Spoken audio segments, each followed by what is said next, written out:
ስለዚህ ቅድም እንዳልኳችሁ ሩት ኮዝ ሜዲሲን ወይም ደግሞ በሽታችንን ከስር መናድ ብላችሁ አስቡትና ከውስጥ ይጀምራል። ሰውነትን ከውስጥ ማዳን ይጀምራል። ምክንያቱም አንድ ሰው ኦቨርፋቲ ከሆነ ሰውነቱ ውስጥ ብዙ ፋት እንዲጠራቀም ከሆነ ላይፍ ስታይሉ በተለይም አመጋገቡና የእንቅስቃሴ ደረጃው መፍትሄው ይሄንን ከውስጥ ያለውን ፋት እንዴት አድርገን እንዲወጣ እናደርጋለን።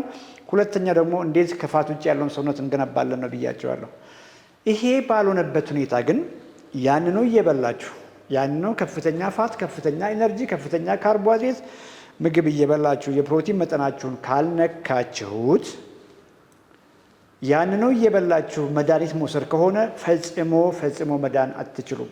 ምክንያቱም አመጋገባችሁን አኗኗራችሁን እስካልቀየራችሁ ድረስ ፋታችሁ ሁልጊዜ እየሞላ ይሄዳል። ሌላው ሰውነታችሁ እያለቀ ይሄዳል። ሞር እየደከማችሁ ትሄዳላችሁ።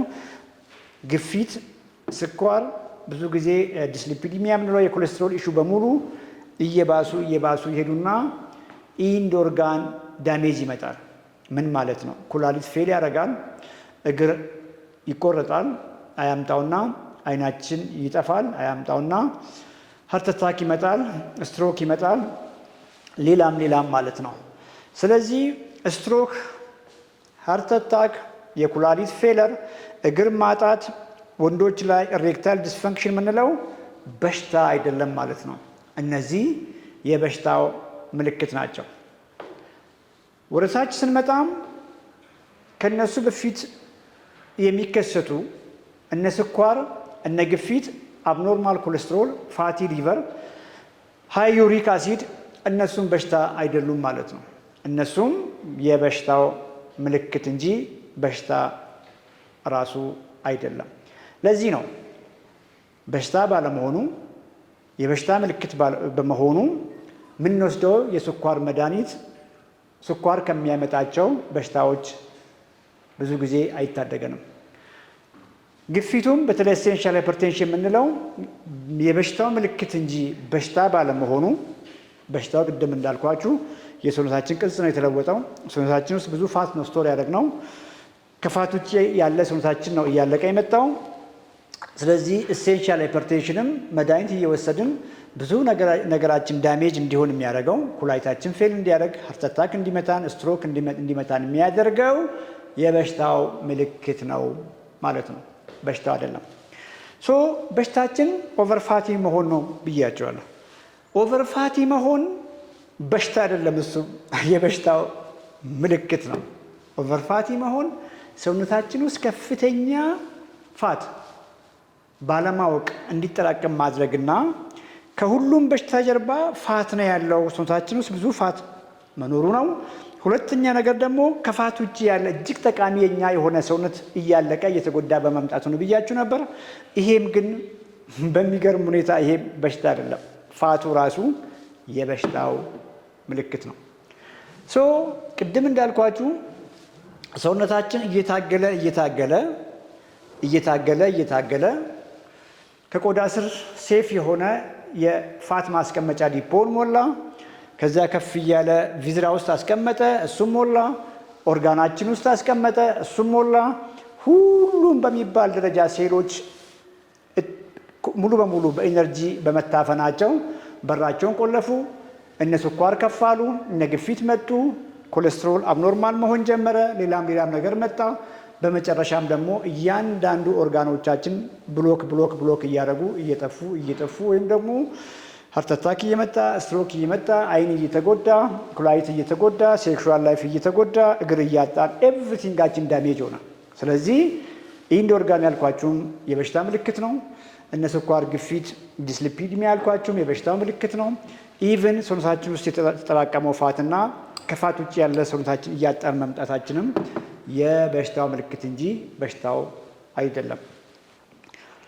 ኢንሱሊን ሬዚስታንስ ቅድም እንዳልኳችሁ ኢንሱሊን ሬዚስታንስ ነው። እንግዲህ ሰውነታችን ሴሎቻችን በኢነርጂ እየተሞሉ መጥተው መጨረሻ ላይ በራቸውን እየዘጉ ሲመጡ ጣፊያ ከደም ስር ውስጥ ያለ ከፍተኛ ኢነርጂ ክሊን ለማድረግ ብዙ ኢንሱሊን እያመረተች መጣች። ኢንሱሊን የተወሰነ ታገለ ኤነርጂውን በደንብ ወደ ሴሎች ለማስገባት መጨረሻ ላይ ፌል እስኪያደርግ ድረስ እሱ ኢንሱሊን ሬዚስታንስ ነው። ኢንሱሊን ሬዚስታንስ እንግዲህ ከዲያቤተስ እና ከሌሎች ክሮኒክ ኢልነሶች ጀርባ ያለ ሩት ኮዝ እሱ ነው ተብሎ ይታመናል። እንግዲህ ፋቱም የበሽታ ምልክት እንጂ በሽታው አይደለም ብያቸዋለሁ።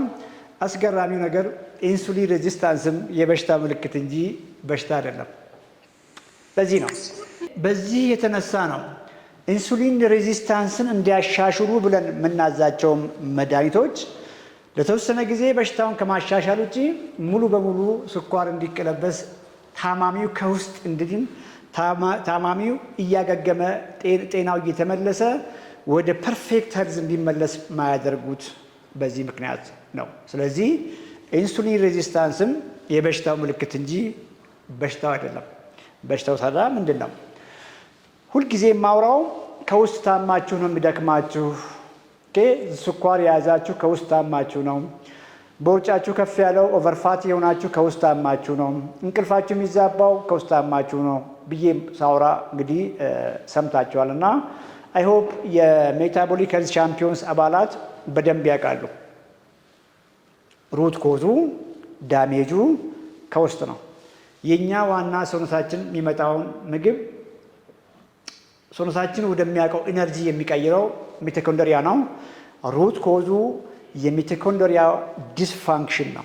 ሩት ኮዙ ወጣት ሆነን ልጅ ሆነን የፈለግነውን በልተን እንኳን ቶሎ እንዳንወፍር ወይም ደግሞ ሰውነታችን ኃይልን ቶሎ ዩዝ እንዲያደርግ እንጂ ስቶር እንዲያደርግ ሳያደርግ ብዙ ጊዜ ሲሰራ የነበረ የኢነርጂ ፕሮሰስ ብለን እንደው ፕሮሰሰር ብለን ብናስበው ደስ ይለኛል።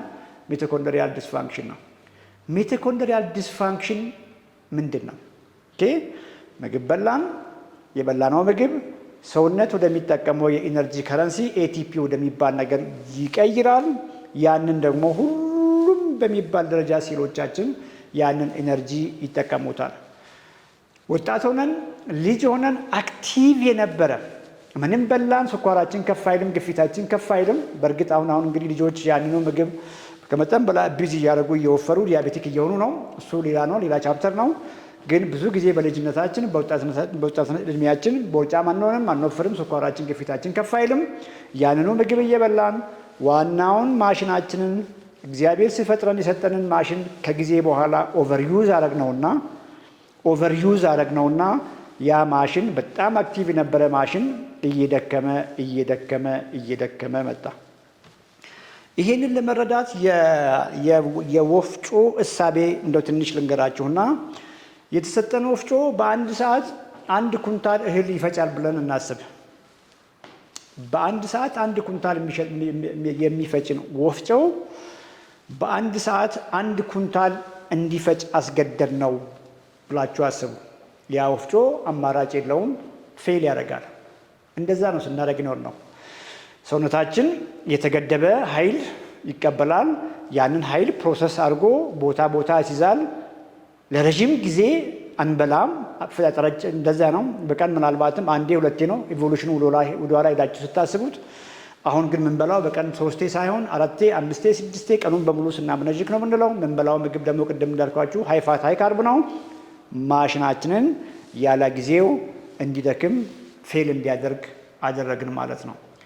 የሚያሳዝነው ነገር ያ ማሽን ህይወት ያለው ማሽን ነው። ኒውትረንት ይፈልጋል። 2 ነገር ልክ ያ ወፍጮ እህል የሚፈጭ ወፍጮ የሰጠነውን እህል ራይት በሆነ መጠን በአቅሙ ልክ እንሰጠዋለን። ወፍጮውን ደግሞ ሰርቪስ ማድረግ አለብን። የሚያስፈልገው ግብአት ይሰጠዋል፣ ዘይቱ ይቀየራል፣ ሰርቪስ ይደረጋል እንደማለት። የሚያሳዝነው ነገር የምግብ አንዱ ፐርፐዝ ክሪቲካል ፐርፐዝ ሰውነታችን መመገብ ነው። ልክ እንደዛው ደግሞ የእኛን ሚቶኮንድሪያ የሚመግብ ምግብ መሆን ነበረበት። ሚቶኮንድሪያ ራይት ምግብ ስንሰጠው ይታደሳል፣ ራሱን ሰርቪስ ያደርጋል፣ በቂ ምግብ ያገኛል። አት ዘ ሴም ታይም ደግሞ ራይት ምግብ ስለምንበላ ትክክለኛ ከፍተኛ ፕሮሰስድ የሆነ ካርብና ፋት መብላት አልነበረብንም። ኢቮሉሽኑ እንደዛ አይደለም። የመጣውም የሚቋቋመው ኃይል ነው። የሚመጣውም እያንዳንዱ የምንበላውን ምግብ የሚያድሰው የሚያስፈልገውን ነገር የሚያቀብል ሰርቪስ የሚያደርገው አት ዘ ሴም ታይም ደግሞ ጫና የማያበዛበት ምግብ መሆን ነበረበት ነው እያልኳችሁ ያለሁት። በተቃራኒ ግን አሁን ምንበላው ምግብ ቅድም እንዳልኳችሁ እጅግ ፑር ዳይት ነው። የፕሮቲን መጠኑ ዜሮ እንኳን ለማለት ይከብዳል። በጣም ዝቅተኛ ብዬ ልናገር። ሲደመር ደግሞ ኒውትረንት ዋይዝ ከፕሮቲን ውጪ ያሉትም ደግሞ እነ ሚነራልስ እነ ቫይታሚንስ ኮፋክተርስ እነዚህ የምንላቸው ብዙ ሚቶኮንድሪያ የሚፈልጋቸው ነገሮች በፋብሪካ ውስጥ ያጣ ምናልባትም ወፍጮ ገብቶ ብዙ ነገሩን ያጣ የፕሮቲን ኮንቴንቱ አነስተኛ የሆነ ግን ከፍተኛ ፋትና ከፍተኛ ካርብ ነው። እችም ቁልፍ ነገር ያዟት። ይሄ የምንበላው ምግብ ያንን ማሽናችንን ሚቶኮንድሪያችንን ከመጠን በላይ ኃይል በቀን 3 4 5 6 ይሰድበታል፣ ስራ ይበዛበታል እንደማለት ነው። አት ዘ ሴም ታይም ደግሞ ሰርቪስ የሚሰጠው እያንዳንዱ ጉርሻችን ውስጥ የሚገባው ምግብ ያን ሚቶኮንድሪያ ሰፖርት የሚያደርገው ምግብ የሚያቀብለው ወይንም ደግሞ ልክ ለወፍጮአችን ዘይት የሚያቀብለውና ወፍጮአችን በደንብ ፋንክሽናል እንዲሆን የሚያደርግ አልነበረም። ሩት ኮዛችን የሚቶኮንድሪያ ዲስፋንክሽን ነው። ይሄን ያመጣው ደግሞ ፑር ምግባችን ነው። ወደኛ እሳቤ ወደኛ ሕክምና ወደ ምግባችን ስንወስድ ምግባችን እንጀራ በወጥ ነው። እንጀራ በወጥ እንግዲህ እንጀራችን ከፍተኛ ካርቦሃይድሬት አለው፣ በጣም ትንሽዬ ፕሮቲን አለው። ከዛ ውጭ የተወሰነ ሚነራሎች የተወሰነ ቫይታሚኖች አሉት። ወጦቻችን ከፍተኛ ዘይት፣ ከፍተኛ ቅቤ፣ ትንሽ ፕሮቲን፣ ትንሽዬ ሚነራልስ ቫይታሚን አሉት። ይሄ በቀን 3 4 5 እናደርጋለን። ከዛ ውጭ ብዙ ነገር እንጠጣለን፣ አልኮል እንጨምራለን። ይሄ ሁሉ ቅድም እንዳልኳችሁ ለዚያ ወፍጮ ብዙ ኪሎግራም ወይም ደግሞ ብዙ ኩንታል በሰዓት 1 ኩንታል ለሚፈጭ ወፍጮ እያቀበለ ኖረ። አት ዘ ሴም ታይም ደግሞ የእኛን ሚቶኮንድሪያ ያን ሁሉ ኢነርጂ ያን ሁሉ መቋቋም የማይችለውን ሰብስታንስ በአጭር ጊዜ ውስጥ ከመስደድ ውጪ ያ የእኛ ሚቶኮንድሪያ በቂ ፕሮቲን እንዲያገኝ ራሱን የሚያድሰው በዚያ ነው። በቂ የሆነ ሚነራልስ፣ በቂ የሆነ ኤንዛይምስ፣ ቫይታሚንስ እና ሌሎች ኮፋክተሮችን ምግብ ሊያሟላ የሚገባውን እነ ፋይቶኒውትሪየንትስ የሚባሉ አንቲኦክሲዳንትስ የሚባሉት ነገሮችን ያላሟላ ነው። ስለዚህ ባለማወቅ ግንዛቤ ስላልለን በሽታችንን ራሳችንን አመጣ ነው። ከውስጥ ለረጅም ጊዜ አብሮን መኖር የነበረበትን ማሽን አብሮን እየታደሰ ጤናችንን እየጠበቀ መጥነን የሰጠነውን ፕሮሰስ እያደረገ አብሮን መቀጠል የሚገባውን ማሽን ዳሜጅ አደረግነው። ዳሜጅ ስላደረግን እየደከመ መጣ። ፕሮሰስ ማድረጉ አቅሙ እያነሰ መጣ። እኛ ደግሞ ይሄን አናቅም። እድሜያችን እየጨመረ ሲመጣ ትንሽ እንግዲህ ላይፉም የተወሰነ እንግዲህ ገቢያችንም ስለሚጨምር ብዙ ሰጠነው። እሱ እየደከመ ነው፣ እየተራበ ነው፣ እየተጎዳ ነው። በጣም ብዙ ስራ ሰጠነው። ኦቨርሄል ማድረገ፣ እየደከመ መጣ። ፋት ስቶር እያደረግን መጣ። ከቆዳችን ስር ያለ የፋት ዲፖ አለቀ። ቪዝራ ውስጥ ስቶር አደረግን። ሰውነት ደግሞ ብዙ ኢንሱሊን አመረተ። ሴሎች ተገደው ኢነርጂ እንዲቀበሉ ብዙ ደከመ ሰውነት። በዚህ መሃል ለብዙ በሽታ እንዳረጋለን። መጨረሻ ሁሉም ሴሎች ያን የመጣ ኢነርጂ መቀበል አቆሙ። ስኳራችን ከፍ አለ። ስኳራችን ከፍ ከማለቱ በፊት ለረጅም ዓመት ቅድም እንዳልኳችሁ ፋት ሰውነታችን ውስጥ በጣም ብዙ ፍሪ ፋቲ አሲድ ዘንድ ትራይግሊሰራይድ እየጨመረ መጣ። ይሄ ሁሉ አጋጠመን ማለት ነው። ስለዚህ የታመምነው ባለማወቅ ሰውነታችንን አቢዝ አድርገን ነው። ሰውነታችን ምግብ መስሎን ፑር ዳይት ተመግበን ነው። ምንም የምግብ ዲፊኒሽን ሊያሟላ የማይችል ምግብ፣ ባዶ ምግብ በሚባል ደረጃ ከፍተኛ ዕዳ፣ ከፍተኛ ኃይል ሰጪ ምግብ፣ ምንም አይነት ኃይል ከፍተኛ ኃይል በሚባል ደረጃ የማያስፈልገን ቁጭ ብለን የምንውል ሰዎች ባለማወቅ ታመምን። ባለማወቅ ሰውነታችንን አቢዩዝ አደረግን። ባለማወቅ ከመጠን በላይ ፋፋን። መፋፋትም ሆኖ ሳለ ፋፍተንም ያንን ለመገላገል የሞከርናቸው መንገዶች ብዙዎቹ አይሰሩም። ብዙዎቹ ስለማይሰሩ ለበሽታ ተዳረግን። ስኳራችን ከፍ አለ፣ ግፊታችን ከፍ አለ።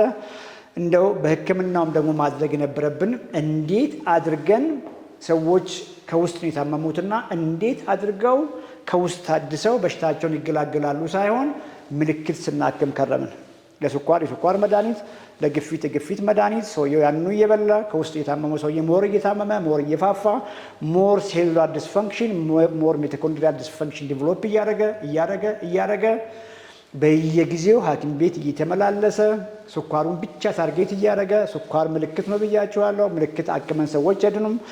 ወባ የታመመን ሰው ትኩሳት ይኖረዋል፣ እንግዲህ ራስ ምታት ይኖረዋል። ፓራስታሞል ሰተነው ወባውን እስካላከምን ድረስ ሰውየው እንደማይድን ሁሉ ይሄው 50 60 ምናልባትም ከ40 ዓመት እድሜ ጀምሮ ሰዎች የስቃይ ህይወት እየኖሩ ነው። አይናቸው እየጠፋ ነው። ሃርት አታክ ያለ እድሜያቸው እያሰናበተ ነው። በብዙ ምክንያት ከዚሁ ጋር ተያይዞ በሚመጡ ህመሞች ቤተሰብ እየተበተነ ነው። መፍትሄውም ደግሞ መድኃኒት እየሰጠን ሰዎች ይሄ ግንዛቤ ስላሌላቸው መድኃኒት ብቻ እየሰጠናቸው ማቆየት ምንም እውነት ለመናገር ዋጋ እያስከፈለን ነው። ይህን ፕሮግራም ብትሰሙ ሰዎች ቀላል ነው። እውነት ነው የምላችሁ፣ ሁልጊዜ የማወራው ይሄንን ነው። ምግባችሁን ቀይሩ፣ የምግባችሁን ኳሊቲ ቀይሩ። ስለ ፋታችሁ አትጨነቁ። ፋቱ የመጣው በሮንግ መንገድ ነው ብያችኋለሁ። ከውስጥ ነው የታመማችሁት ብያችኋለሁ። ሰውነታችሁ የሚፈልገውን ትክክለኛ ነዳጅ አቅርቡለት። ትክክለኛ ነዳጅ ቤንዚን ለሚጠቀም መኪና ናፍታ እንደማንሰጠው ሁሉ ትክክለኛ ፊውል አቅርቡ። ሰውነታችሁን ደግሞ ሰርቪስ አድርጉት። መኪናችሁን ሰርቪስ እንደምታደርጉት ሁሉ ሰውነትን ሰርቪስ ለማድረግ ቀላል መንገድ ነው። ራይት ፊውል ስትሰጡት፣ ትክክለኛ ምግብ ስትሰጡት ሰውነት ያንን ራይት ፊውል እያንዳንዱን የሰውነት ፋንክሽን በትክክለኛ መንገድ እንዲሄድ ፕላስ ደግሞ ከውስጥ እንዲታደስ አት ዘ ሴም ታይም ደግሞ ሰውነት ኢነርጂ ስቶር ያደረገውን ኢነርጂ ስቶር ማድረግ ዝም ብሎ ስቶር ማድረግ ፋት ማስቀመጥ አቁሞ ያንን ፋት እንዲጠቀም ያስችልና ከእያንዳንዱ በሽታ ትገላገላላችሁ። ያልተያዛችሁን ቀሪ ዘመናችሁን በጤና ትቀጥላላችሁ። ይሄ መንገድ ደግሞ ቤተሰባችሁ ላይ ሲጋባ ልጆቻችሁ በጤና ይቀጥላሉ። ይሄንን መንገድ ይይዛሉ። ልጆች የኛ ቪክቲም ናቸው። ዛሬ እኛ ሮንግ ምግብ የምንበላ ከሆነ ልጆቻችን ነገ ሮንግ ምግብ እየበሉ ይሄዳሉ። እየቀጠለ ይሄዳል ማለት ነው። እንዳይቀጥል መፍትሄው ቀላል ነው። የምግባችሁን ኳሊቲ ይቀይሩ። የምግባችሁን የፕሮቲን ፐርሰንት ከፍ አድርጉ። ይሄ ባዶ ፕሮቲን ብሎ አይደለም እያልኳችሁ ያለው፣ ፐርሰንቱን የምግባችሁን የፕሮቲን ይዘት አሻሽሉ።